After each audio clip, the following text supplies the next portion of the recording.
स्वागत है सीएनबीसी आवाज के दर्शकों का मार्केट का पंचनामा में। और आज हमने देखा बाजार एक अच्छी तेजी जो 3 दिन की हो गई थी उसके बाद थोड़ा सुस्ताते हुए नजर आया।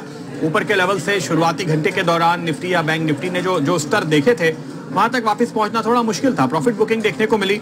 दिन के आखिर में आते आते इनफैक्ट हमने मिड कैप इंडेक्स को 20 पॉइंट नीचे बंद होते हुए देखा। सेंसेक्स निफ्टी फ्लैट थे। निफ्टी बैंक लेकिन राहत की बात रही कि वो करीब 80 पॉइंट ऊपर बंद हुआ है। सरकारी बैंकों में खासतौर पे तेजी थी। पीएसयू बैंक इंडेक्स में अच्छी मजबूती देखने को मिली। प्राइवेट बैंक्स के मुकाबले आज फ्लेवर सरकारी बैंक थे। बाजार पे अगर आप नजर डालें आज के ट्रेड में यही दिखाई देता है कि 240 पॉइंट का मूव निफ्टी ने सिर्फ 3 दिन में दिखा दिया और ये मूव काफी बड़ा होता है इंडेक्स के लिहाज से। और इसके लिए अगर आपने थोड़ी सी थकावट या थोड़ी मुनाफा वसूली देखी है तो वो कोई चिंता की बात नहीं है। बाजार थोड़ा कंसोलिडेट करके उसके बाद फिर यहाँ से तेजी का रास्ता पकड़ सकता है, यही मान के चलना चाहिए। निचले स्तरों पे खरीदारी के मौके आपको काफी नजर आएंगे। मोटे तौर पे बाजार में आज अगर आप देखें अच्छे वॉल्यूम के साथ कई सारे शेयरों में खरीदारी का रुख देखने को मिला है। बाजार का मूड बिल्कुल भी कॉशियस होता हुआ नहीं दिखाई दे रहा है। जो स्टॉक्स काफी चल गए थे वहां पे मुनाफा वसूली होती हुई दिखाई दे रही है। अब काफी सारी खबरों का भी असर था आज के बाजार में। हम ये कहेंगे अगर आप देखें दिन के आखिर में स्टील शेयर कमजोर नजर आ रहे थे क्योंकि आयरन ओर पे अगर ड्यूटी लग जाती है तो स्टील कंपनियों की लागत बढ़ जाएगी, लिहाजा हमने वहां पर थोड़ा सा दबाव आते हुए देखा। वहीं अच्छी खबरों की उम्मीद में अटकलों में यस बैंक ने काफी मजबूती दिखाई। फाइनेंशियल सर्विसेज मोटे तौर पे मजबूत रहे। आईटी की तेजी भी बरकरार रही है। रुपया कमजोर हो रहा है तो उसका भी असर काफी हद तक हम यहाँ आते हुए देख रहे हैं। चलिए सवाल जवाब का सिलसिला शुरू करते हैं। देखते हैं हमारे दर्शकों की नजर किन स्टॉक्स पे है, उन्हीं की बात करें। सन फार्मा पर व्यू मांग रहे हैं शुभदीप मंडल। शुभदीप, सन फार्मा में हमने जेफरीज की ओर से आज एक तेजी का व्यू आते हुए देखा है। उन्होंने बाई कॉल दी है। ये स्टॉक इनफैक्ट एक अच्छे खासे कंसोलिडेशन के बाद अब तेजी के मूड में फिर से आया है। खबरें मिली जुली सी आई हैं। कुछ अच्छी खबर आती है तो स्टॉक चलने लगता है, फिर खबरें थोड़ी बुरी आ जाती हैं तो गिर जाता है। इस वक्त ट्रेंड इसका बहुत साफ नहीं है। इनफैक्ट पूरे फार्मा सेक्टर का ही ट्रेंड बहुत साफ नहीं है। 6 महीने पहले लोग ऐसा सोच रहे थे कि ये सेक्टर बॉटम आउट हो गया। अब थोड़े से सवालिया निशान उठ खड़े हुए हैं। मुझे लगता है कि इस समय ये स्टॉक तेजी के मूड में है। अगर आप ट्रेडर हैं तो आप लॉन्ग ट्रेड लीजिए। अगर आप इन्वेस्टर हैं तो गिरावट में खरीदारी करने की सोचिए और इस नतीजे का इंतजार कर लीजिए। मुझे लगता है इस रिजल्ट सीजन के बाद बाजार थोड़ा सा एक डेफिनेटिव व्यू लेने की स्थिति में होगा फार्मा स्टॉक पे। और यहाँ पे हमेशा स्टॉक स्पेसिफिक ट्रेड बनता हुआ नजर आएगा। लेकिन फिलहाल जैसे मैंने कहा सन फार्मा पे जेफरीज का जो एक बुलिश व्यू आया है उसका फायदा इनको मिलेगा, इसकी पूरी उम्मीद आप कर सकते हैं। अगला सवाल लेते हैं। D mart for fresh buying पूछ रहे हैं आनंद पटेल। आनंद जी, मेरी राय डी मार्ट पे काफी वक्त से ये रही है कि कभी भी आपको ये स्टॉक किसी वजह से नीचे मिले तो वहां पर आपको खरीदना चाहिए। इस बार जो गिरावट देखने को मिल रही है उसकी वजह जाहिर है कि नतीजे हैं। मुनाफा नहीं बढ़ा, मुनाफा केवल 2% बढ़ा। हालांकि 30% के आसपास की जो टॉप लाइन ग्रोथ थी वो ज्यादा इंपॉर्टेंट है क्योंकि इस स्टॉक को आप खरीदते हैं ग्रोथ के लिए और ग्रोथ तो आ रही है। तो अब आपको यहाँ से अगर गिरावट में मौका मिले उस मौके को हरगिज चूकना नहीं चाहिए। मेरा ख्याल है कि 1300 रुपए के आसपास ये स्टॉक काफी अट्रैक्टिव हो जाता है। 1372 तक के लोज हमने आते हुए देखे हैं अब तक रिजल्ट के बाद। तो अगर यहाँ से थोड़ा और नीचे मिलता है तो वहाँ खरीदारी कीजिए।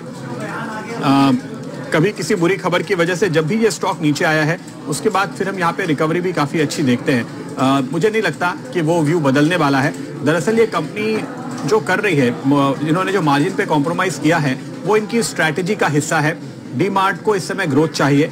ग्रोथ के लिए वो हर तरह के नए नए तरीके ढूंढ रहे हैं। वो डीप डिस्काउंटिंग कर रहे हैं। उन्होंने जो नए चैनल, नई सेवाएं शुरू की है जिसमें आप अपने घर की नजदीकी दुकान से जाकर के सामान पिक कर सकते हैं ऑर्डर करने के बाद। ये जो इनोवेशन, जो एक्सपेंशन पे इन्वेस्टमेंट हो रहा है और ग्रोथ आ रही है, अच्छी खासी तगड़ी ग्रोथ आ रही है। इस तरह की सोची समझी मार्जिन कॉम्प्रोमाइज को आपको अलग तरीके से देखना होगा। एक कंपनी होती है जिस पर बाजार का दबाव इतना आ जाता है कि उनके मार्जिन प्रेशर में आ जाते हैं, और एक ये ऐसी कंपनी है जिन्होंने रणनीति बनाई है कि हमें टॉप लाइन ग्रोथ चाहिए, हमें कारोबार बढ़ाना है। और आज अगर आप डी मार्ट जैसी चेन को भारत में देखिए और इनकी तुलना कीजिए कि यूरोप में औसतन कितनी सारी इस तरह की चेन होती हैं, कितने सारे उनके स्टोर होते हैं। अभी भी बड़े शहरों से बाहर एक्सपेंशन के लिए बहुत बड़ा मौका है। तो अगर आप 10 साल का व्यू लेकर के स्टॉक पे आज निवेश करने की सोच रहे हैं तो मुझे लगता है कि आपके लिए गिरावट में खरीदारी का मौका होगा। 1300 के लेवल फिलहाल इमीडिएटली दिखाई देते हैं जहां पर आपको सोचना चाहिए। प्रियांश राकेश साहू पूछ रहे हैं hello sir, Maruti, ITC, HUL के रिजल्ट कैसे रहेंगे? भाई साहब, दो तीन तीन स्टॉक आपने एक साथ पूछ लिए यार, आप तो दूसरों को भी मौका दे थोड़ा। मारुति के नतीजे कमज़ोर रह सकते हैं, आईटीसी के नतीजे मुझे लगता है कि ठीक रहेंगे, एचयूएल के नतीजे तो कल ही आने वाले हैं। वहाँ पर वॉल्यूम पे थोड़ा सा दबाव आने की आशंका है बाजार में, तो उस नतीजे को आप देख लीजिए। अब आज और कल में तो आपके पास ट्रेड करने का मौका है नहीं, लेकिन अगर आप मेरे से ये पूछें कि इन तीनों स्टॉक्स में व्यू क्या बनता है, मुझे लगता है अभी एचयूएल आपको थोड़ा सा करेक्शन के मोड में रहेगा, नीचे के लेवल देगा। आईटीसी कभी भी किसी भी करेक्शन में आपको लेना चाहिए, लेकिन आईटीसी एक रेंज बाउंड स्टॉक है, तो मैं तो यहाँ पर ये राय देता हूँ कि 260-70 पे लीजिए, और कभी भी तेजी आए आपके लेवल से 40-50 रुपए की, जो 2-3-4 महीने में एक बार मौका आता है, वहाँ पर निकलिए, फिर इंतजार कीजिए। तो मेरी स्ट्रेटेजी यहाँ पर वही रहेगी। मारुति का जहाँ तक सवाल है, अभी भी ऑटो की बिक्री के आंकड़ों में जब तक ये रिफ्लेक्ट नहीं होता कि सेक्टर बॉटम आउट हो रहा है, तब तक आपको यहाँ पर ये स्टॉक भी बॉटम आउट होता हुआ नजर नहीं आएगा। हालांकि 6,500-7,000 की रेंज में ये स्टॉक आपको कभी भी दिखता है, तो वो एक अच्छा खरीदारी का मौका दिखाई देता है, अगर आप इंतजार करने को तैयार हैं तो। लेकिन अगर आप टाइमिंग चाहते हैं, अगर आप ये चाहते हैं कि आपने आज खरीदा तो 2-3 महीने के अंदर आपको एक अच्छा मुनाफा मिल जाए, वो वक्त अभी तक नहीं आया है, तो थोड़ा इंतजार कर लीजिए, ये राय होगी मेरे आपके लिए। आईटीसी ले रखा है शुभम वाजपेयी ने 1000 शेयर 320 के 5 साल के नजरिए से।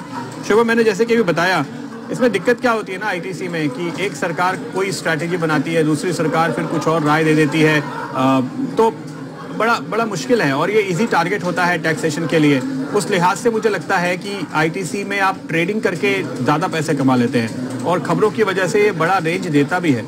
तो आप एक इसमें देखिए कि इस समय क्या रेंज चल रही है, 50-60-70 रुपए की एक रेंज के अंदर आप इसको पोजिशनली ट्रेड कीजिए, पोजीशन लीजिए निचले स्तरों पे, 4-6 महीने में निकलने का मौका ढूंढिए, फिर इंतजार कीजिए, फिर ये दोबारा मौका देता है। अभी इसकी चाल ऐसी है, कंपनी बहुत अच्छी है, लेकिन चूंकि आपका मकसद पैसा कमाना है, तो मैं आपको स्टॉक की चाल के हिसाब से वही तरीका बताऊंगा जिससे आपके ज़्यादा से ज़्यादा पैसे बने। अगला सवाल, टाटा मोटर्स में अब बाई करें क्या? संदीप जायसवाल पूछ रहे हैं। संदीप, होप्स तो मुझे भी हैं, मुझे लग रहा है कि एक बार की टाटा मोटर्स आप ले सकते हैं, बॉटम बनाने के संकेत ये स्टॉक दे रहा है। देखिए, दावे से तो कभी नहीं कहा जा सकता कि क्या हालात होंगे, लेकिन मुझे लगता है कि इस समय अब काफ़ी वक्त के बाद कंपनी ने जो अपनी रणनीति बनाई थी वो कारगर होती हुई नजर आ रही है। कैश फ्लोज इंप्रूव होते हुए दिखाई दे रहे हैं, कॉस्ट कटिंग की जो योजना उन्होंने सामने रखी है वो भी बाजार को पसंद आ रही है। तो मुझे लगता है कि हाँ, इस समय आपके पास एक मौका है, टाटा मोटर्स में आप खरीदारी शुरू कीजिए। थोड़ा डिप मिले तो आप और भी ले सकते हैं, हालांकि मुझे ज़्यादा खुशी होगी अगर ये अब यहाँ से चलना शुरू करें, क्योंकि बहुत थकाया है, बहुत लंबा इंतज़ार इस स्टॉक ने करा दिया है। अगर आप ट्रेडिंग कर रहे हैं तो आपका स्टॉप लॉस होगा 150 पे, काफ़ी नीचे है, और मैं ये मान रहा हूँ कि आप लंबा नज़रिया लेकर चल रहे हैं, तो ये स्टॉप लॉस ही आपको रखना चाहिए। जैसे ही ये शेयर 200 के ऊपर निकलेगा तो इसमें एक ज़बरदस्त तेज़ी आएगी, तो वहाँ पर इस जोन में आप अभी एक्यूमुलेट करते रहिए। 200 के ऊपर निकलने के बाद मुझे लगता है कि आपको एक शार्प स्पर्ट, एक तेज जंप मिलेगा, 250-250 तक के लेवल आ जाएंगे। ट्रेडिंग का नजरिया है, तो अगर लंबा नजरिया है तो आप यहां से लेकर 150 तक लगातार इसको एक्यूमुलेट करके चलिए, ये सलाह होगी आपके लिए। ग्रेफाइट पर व्यू पूछ रहे हैं राजेश कक्कड़। राजेश जी, आज सुबह सुबह हमने ग्रेफाइट को चुना था और कमाई हुई है, खबर भी अच्छी आ गई, 4% ऊपर पकड़ा, 14% तक के लेवल दिखाई दिए, 8% ऊपर बंद हुआ। लंबा समय बिताने के बाद अब यहाँ पे कुछ अच्छी खबरें आने लगी है। मुझे तो लगता है कि इस समय स्टॉक पे आपको बुलिश होना चाहिए। अगर ऊपरी स्तरों पर ले रखा है तो थोड़ा बहुत एवरेज करने की सोच सकते हैं, ताकि थोड़ा आपका नुकसान कम हो सके। नया निवेश करने की भी सोच रहे हैं तो संकेत अच्छे हैं। एक तो चीन की तरफ से स्टिमुलस आ रहा है, दूसरे यूरोप में स्टिमुलस की बातें हो रही है, तीसरे चीन और अमेरिका के बीच बातचीत पॉजिटिव होगी, इसकी पूरी संभावना है। हमारे अपने देश में आप देखिए तो अब रेट कट की उम्मीदें जगने लगी है, और उनके बीच में ये खबर आई कि जापान की एक कंपनी ने ग्रेफाइट इलेक्ट्रोड के दाम बढ़ा दिए, इसी वजह से आज ये स्टॉक चलता हुआ दिखाई दिया था। तो मेरा ख्याल है कि यहाँ पर एक अच्छा मौका है, आपको इस समय एंट्री लेनी चाहिए। आज के लोस पर आप एक स्टॉप लगाइए। एचईजी के लिए संजय राठी जी, बिल्कुल यही राय होगी, दोनों सिमिलर कंपनियां हैं, एक जैसे कारोबार में हैं, तो इसमें कोई फर्क नहीं पड़ता। आईसीआईसीआई और एक्सिस, सौरभ शाह पूछ रहे हैं, आईसीआईसीआई और एक्सिस दोनों पे मेरी राय तेजी की है। अगर आपका व्यू बहुत शॉर्ट टर्म का है तो मुझे देखना पड़ेगा, थोड़ा भी लंबा नजरिया अगर आप लेकर चल रहे हैं तो मेरा ख्याल है कि आपको तेजी करनी चाहिए। अगर आप बिल्कुल शॉर्ट टर्म ट्रेडर हैं तो मैं आपके लिए कहूँगा कि एक्सिस बैंक में एक बार इसको 680 के ऊपर निकल जाने दीजिए, तब एंट्री लें तो बेहतर होगा। या गिरावट में आपको अगर ये 625 630 के आसपास कहीं मिले तो वहाँ एंट्री लें। और इस समय अगर आपका नजरिया लंबा है तो बिल्कुल घबराने की, डरने की कोई बात नहीं है। ये स्टॉक एक नई तेजी के लिए तैयार है। जैसे ही एक बार ये 680 पार करेगा आपको एक तेज स्पार्ट, एक शार्प मूव देखने को मिलेगा। इस क्वार्टर के नतीजों के आसपास इस स्टॉक पे आपको नजर रखनी चाहिए। यही बात आईसीआईसीआई के लिए भी है, लेकिन वहाँ अच्छी बात यह है कि वो ऑलरेडी अपने नए हाईज हाल में ही बना चुका है। तो मोमेंटम के लिहाज से इस समय इमीडिएट तौर पे आईसीआईसीआई बैंक ज़्यादा बेहतर नजर आता है। हालांकि रुक रुक करके ये सारे स्टॉक्स इस समय चल रहे हैं, क्योंकि बाजार भी देखिए आपको रुक रुक कर चल रहा है और ये दिग्गज हैं। निफ्टी, बैंक निफ्टी पे इनका बड़ा वजन है, तो ये ऐसे स्टॉक तो नहीं है जो हफ्ते भर में 20% के रिटर्न आपको दे दें। लेकिन आप थोड़ा सा भी लंबा व्यू रखेंगे, सीरीज दर सीरीज लॉन्ग करके आप इनको खेल सकते हैं, या डिलीवरी लेकर के इंतजार कीजिए। 6 महीने साल भर के नजरिए से इन स्टॉक्स में आपको 30-40% के रिटर्न तो आराम से मिलने चाहिए, इसकी पूरी उम्मीद है। तो चलिए, काफ़ी स्टॉक्स पे हमने आज बात कर ली।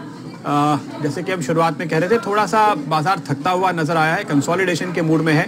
लेकिन यहाँ से अगर आपको निफ्टी 10,800 के 10,825 10,850 के दायरे में कहीं मुझे लगता है कि बॉटम बना करके वापस से रिवर्सल देगा और वहाँ पे एंट्री का एक बड़ा अच्छा लेवल हो सकता है। निफ्टी बैंक के लिए कल एक्सपायरी है और 27,300 के आसपास एक अच्छा स्ट्रॉन्ग सपोर्ट यहाँ पर दिखाई दे रहा है। जिस तरह से राइटिंग हुई है, उम्मीद मेरा ख्याल है आपको यही करके चलनी चाहिए कि बाजार की जो एक्सपायरी है कल 27,300 और 27,700 के रेंज में कहीं होगी, क्योंकि इस समय कॉल और पुट राइटर्स जो है वो इन्हीं लेवल्स के ऊपर अपनी पोजीशन बनाए हुए हैं। इसके साथ ही फिलहाल मुझे दीजिए इजाजत।